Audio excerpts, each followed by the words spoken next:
컬럼비아 대학교의 학생들이 친팔레스타인 캠퍼스 농성 시위를 벌이며 야간에 학교 건물 한 동을 점거했습니다.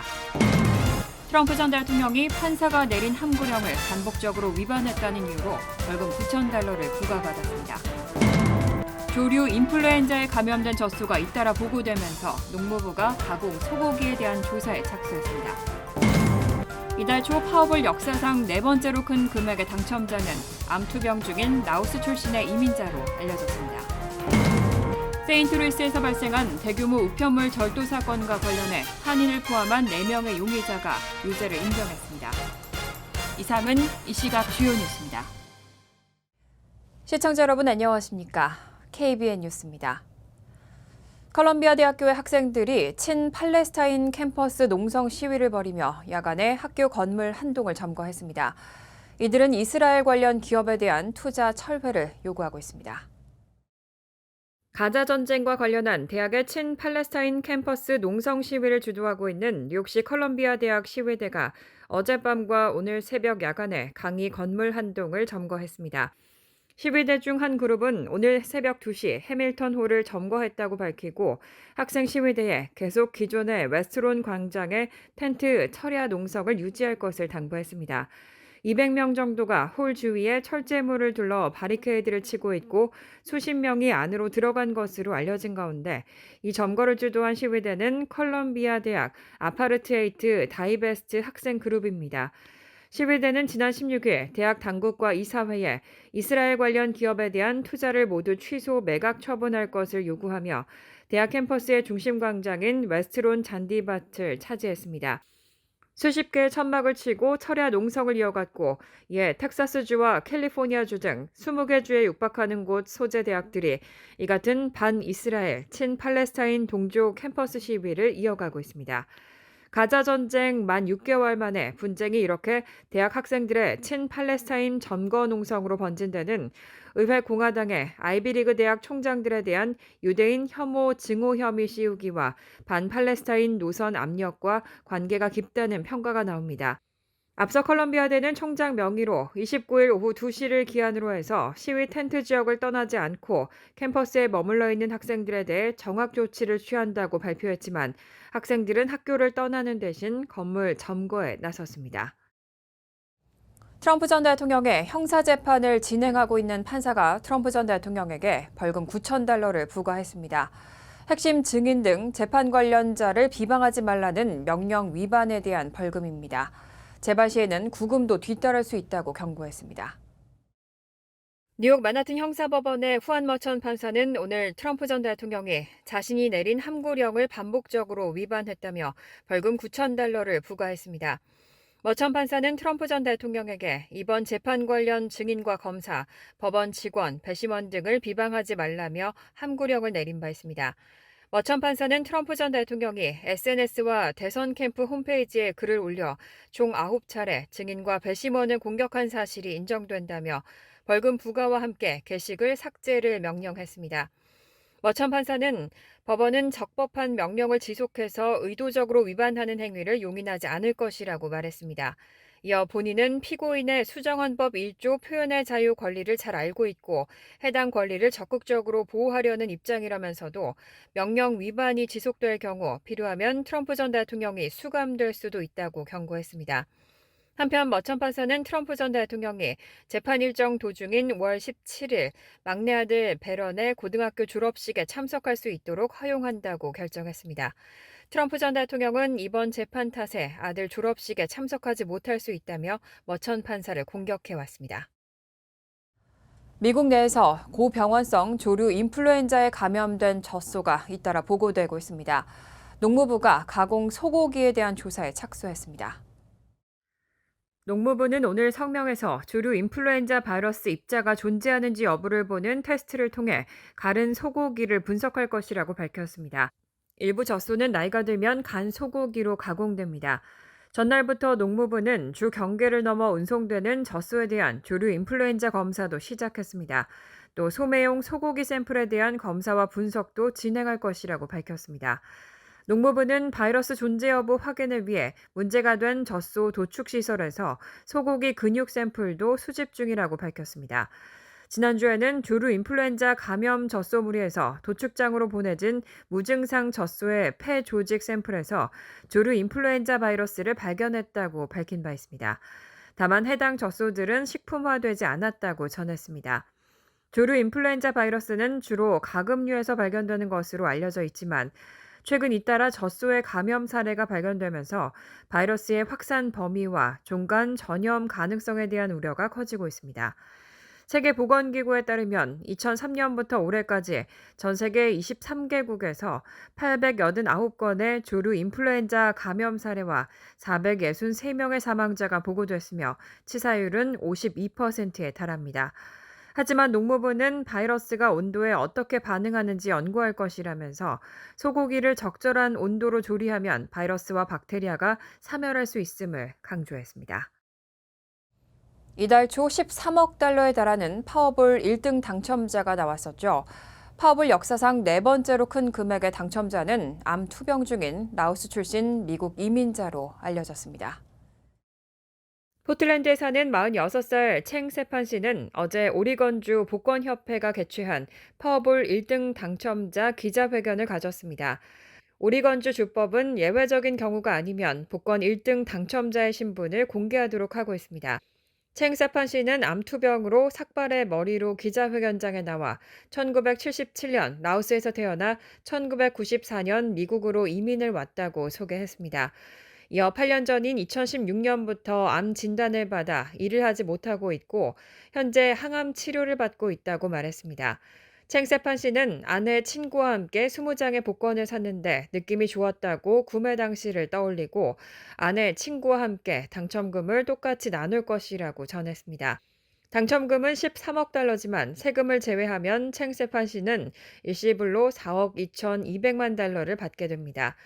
그는 가족과 건강을 부양할 수 있을 것이라고 기대하고 좋은 의사를 찾을 것이라면서 이 돈을 다 쓸 시간이 있을지 자신이 얼마나 살까라고 말한 것으로도 전해졌습니다. 13억 달러의 상금은 파워볼 역사상 네 번째로 큰 금액입니다. 뉴욕주가 불법 반지하 주택의 합법화를 추진하고 안전 실태를 강화하고 있습니다. 그런데 정작 홍수 피해가 가장 컸던 퀸즈 지역이 시범 프로그램 대상에서 제외된 것으로 나타났습니다. 지난 20일 뉴욕주 의회는 2024-2025 회계연도 예산안을 통과시켰습니다. 이 예산안에는 불법 반지하 주택을 합법화하는 시범 프로그램이 포함되어 있습니다. 반지하 주택을 개발할 수 있도록 허용하고 동시에 안전 기준을 까다롭게 점검하는 것을 목표로 하는 방안입니다. 불법 반지하 주택을 양지로 끌어내 관리하고 안전하게 만들어야 한다는 이 아이디어는 2021년 9월 허리케인 아이다 당시 발생한 집중호우로 퀸즈 지역이 큰 타격을 입으면서 나왔습니다. 그런데 문제는 이 시범 프로그램이 적용되는 지역 15곳 가운데 퀸즈가 거의 포함되지 않은 겁니다. 퀸즈는 2021년 허리케인 아이다로 인한 집중호우 당시 우드사이드와 엘머스트, 칼리지 포인트 등에서 반지하 주택에 사는 저소득층과 이민자들이 가장 큰 피해를 입었던 지역입니다. 그런데도 불구하고 이번 시범 프로그램에서는 롱아일랜드 시티를 제외하고는 퀸즈 지역은 포함되지 못했습니다. 이에 대해 익명의 주정부 관계자는 예산안 협상이 정체되면서 반지하 주택 합법화의 필요성이 큰 지역들이 정작 시범 대상에서 빠졌다고 지적했습니다. 이로 인해 우드사이드와 잭슨하이츠, 엘머스트를 대표하는 정치인들은 주정부에 이 지역들을 시범 프로그램에 포함시켜줄 것을 요구하고 있습니다. 연방통신위원회가 4곳의 이동통신사를 대상으로 2억 달러 규모의 벌금을 부과했습니다. 고객들의 위치 정보를 동의 없이 다른 업체들에게 공개해서 제3자에게 정보가 유출됐다는 이유입니다. 연방통신위원회가 고객들의 위치 정보를 동의 없이 다른 업체들에 공개한 이동통신사들을 대상으로 약 2억 달러 규모의 벌금을 부과했습니다. 버라이즌과 AT&T, T-모바일, 스프린트 등 4개 이동통신사가 고객들의 위치 정보에 대한 접근권을 중개 사업자들에게 판매했고 이들 업체가 해당 데이터를 제3자에게 재판매하면서 고객들의 데이터가 유출됐다는 이유입니다. 이번 조치로 부과된 벌금은 버라이즌 4,690만 달러, AT&T 5,740만 달러, T-모바일 8,010만 달러, 스프린트 1,220만 달러 등입니다. 이 가운데 스프린트와 T-모바일은 2020년 합병됐습니다. 이날 위원회는 이동통신사들이 고객들의 위치 정보에 대한 무단 접근 우려를 인지한 이후에도 제3자가 고객 동의를 얻도록 하는 보호장치를 마련하지 않았다고 지적했습니다. 하지만 버라이즌과 AT&T, T모바일은 이날 위원회의 발표에 이의를 제기할 것이라고 밝혔습니다. 이동통신사들은 차량 긴급 출동 서비스나 비상상황 대응 등의 주요 서비스를 위해 고객 정보를 공유해 왔다는 입장입니다. AT&T는 성명을 통해 위원회의 조치가 법적 사실에 입각한 면이 부족하다고 주장했습니다. 또 T모바일은 중개 사업자들과의 위치 정보 공유가 이미 5년여 전에 중단됐고 벌금 규모가 과도하다고 밝혔습니다. 버라이즌 역시 회사가 고객 정보 보호에 전념하고 있고 관련 프로그램을 중단했다는 점을 강조하며 이의를 제기했습니다. 세인트루이스에서 발생한 대규모 우편물 절도 사건의 용의자들이 마침내 덜미를 잡혔습니다. 한국인을 포함한 4명의 용의자가 수십만 달러에 달하는 돈을 편취한 혐의를 인정했습니다. 미주리주 검찰은 세인트 찰스와 워런 카운티에서 우편물 절도 사기를 벌인 루벤 김 씨를 포함한 4명의 절도단이 혐의에 대해 유죄를 인정했다고 밝혔습니다. 검찰에 따르면 36세의 루벤 김 씨와 엘리아 브릭스라는 42세 남성은 세인트루이스 지방법원에서 은행 사기 3건과 개인정보 도용 2건에 대해 유죄를 인정했습니다. 또 44살 제시카 커크 패트릭과 41살 홀리 네일러도 각각 은행 사기 2건에 대해 유죄를 인정했습니다. 이들의 주요 범행 방식은 우체통에서 개인 체크와 우편물을 훔친 뒤 이를 이용해 위조 수표를 만들고 현금화하는 방식이었습니다. 검찰에 따르면 브릭스는 컨트랙터로 일하며 2019년부터 고용주의 집 우체통에서 우편물과 개인 체크 등을 훔쳐내 개인정보를 이용해 체크를 위조했습니다. 이 과정에서 김 씨와 커크 패트릭, 네일러는 위조 수표를 현금화하는 것을 도왔습니다. 2021년 10월 체포 당시 브릭스는 마약과 백지 수표, 도난당하거나 사기당한 수표 총 44,423달러를 소지하고 있었습니다. 이번 수사 과정에서 경찰은 30개 이상의 도난당한 데빗카드와 100개 이상의 타인 명의로 된 수표, 그리고 수십 명의 명의로 된 도난당한 우편물을 발견했습니다. 이들이 편취한 금액은 총 11만 6,269달러에 달하는 것으로 조사됐습니다. 바이든 행정부가 2029년부터 모든 신차에 긴급 제동 시스템을 필수적으로 탑재하도록 하는 새로운 자동차 안전 기준을 도입할 예정입니다. 도로교통안전국은 홈페이지 성명을 통해 모든 신차에 긴급제동 시스템 탑재를 요구하는 내용을 담은 신규 연방 자동차 안전기준 마련을 마무리 중이라고 밝혔습니다. 이번 신규 안전기준은 보행자 안전을 확보하고 차간 추돌 등을 줄이기 위해 추진되는데 연간 최소 360명의 사망자와 2만 4천 건의 부상을 예방할 것으로 기대되고 있습니다. 긴급 제동 시스템은 차량과 보행자 그리고 다른 차량과의 거리를 센서를 통해 감지하고 충돌 위험이 예상될 때 운전자가 브레이크를 밟지 않으면 자동으로 작동합니다. 이 시스템은 특히 어두운 조건에서도 보행자를 감지할 수 있는 기능을 갖추도록 하고 구체적으로는 시속 62마일에서는 충돌을 피할 수 있어야 하고 충돌이 임박했을 경우 최대 시속 90마일에서도 브레이크가 작동해야 할 것을 요구하고 있습니다. MBC 방송에 따르면 이 기술이 적용될 경우 신차 가격은 대당 평균 82달러가량 상승할 것으로 예상됩니다. 핏 부리지지 교통부 장관은 성명에서 이번 새 자동차 안전 기준이 매년 수만 건의 사고를 예방하고 수천 명의 목숨을 구할 것이라며 기대감을 전했습니다. 간추린 소식입니다. 미국 등 해외 영주권을 보유한 상태에서 스스로 병역 의무를 이행하는 사회복무요원에게도 현역 병사와 동일하게 소집 해제 시 귀가 여비를 지급해야 한다는 해석이 나왔습니다. 한국국민권익위원회는 지난 24일 사회복무요원도 국가안보를 위한 병력 자원으로서 국가가 부과한 병역 의무를 이행하기 위해 다양한 공적 영역에서 공무를 수행하고 있으며 자진 입대한 병사와 사회복무요원의 병역 의지를 다르게 볼 수 없다고 설명했습니다. 현행 제도에 따르면 현역병으로 자진 입대한 해외 시민권자 또는 해외 영주권자는 정기 휴가 시 최대 3회, 전역 시 1회 편도 여비를 지원받을 수 있습니다. 메트로폴리탄 교통공사는 연소득 $5만 미만인 저소득층 가정의 차량 소유주들에게 매월 10회까지 맨하탄 혼잡 통행료를 50% 할인해주는 프로그램의 신청 접수를 받고 있습니다. 할인 프로그램 신청은 MTA 웹사이트에서 가능하며 할인 신청 접수를 위해서는 연방소득세 신고서 및 소득 내역 또는 스냅, 윗과 같은 저수증 대상 지원 프로그램 등록 증명서를 첨부해야 합니다. 아울러 해당 증빙 서류에 기재된 주소는 통행료 할인 신청자 주소와 일치해야 합니다. MTA는 신청서 제출 후 7일에서 10일 이후 승인 여부가 통보된다고 밝혔습니다. MTA는 6월 30일 오전 0시부터 맨하탄 혼잡 통행료 징수를 시작할 계획입니다.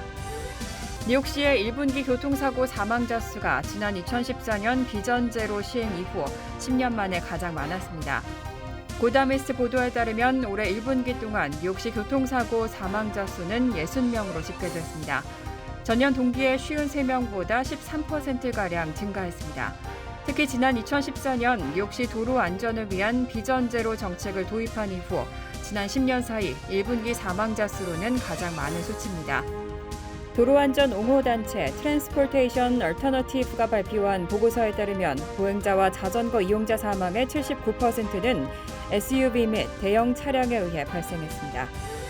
뉴저지에서 4월 5일 규모 4.8 지진이 발생한 이후 140번이 넘는 여진이 계속되고 있습니다.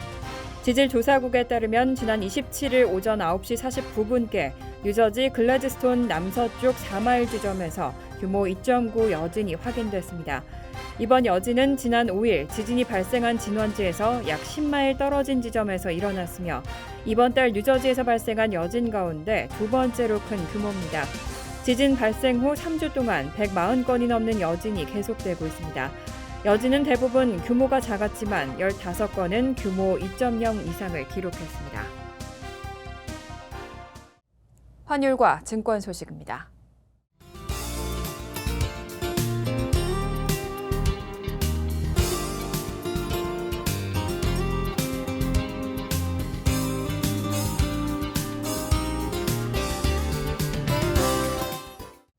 이어서 날씨입니다.